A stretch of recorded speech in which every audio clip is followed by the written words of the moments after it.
এরা কত বোকা, গাধার পিঠে না উঠে কষ্ট করে হেঁটে যাচ্ছে।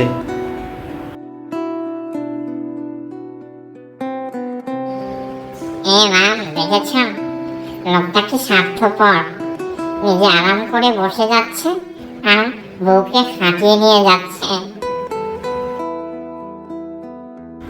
এদের কি একটু দয়া মায়া নাই?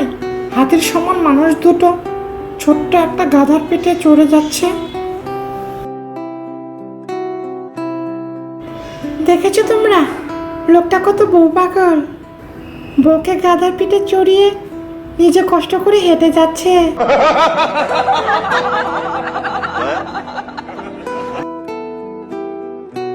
আপনি সবাইকে খুশি করতে পারবেন না।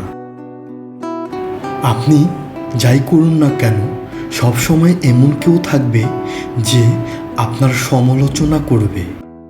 তাই আপনি যা বিশ্বাস করেন ঠিক তাই করুন এবং অন্যেরা কি ভাবছে তা নিয়ে এত চিন্তা করা বন্ধ করুন।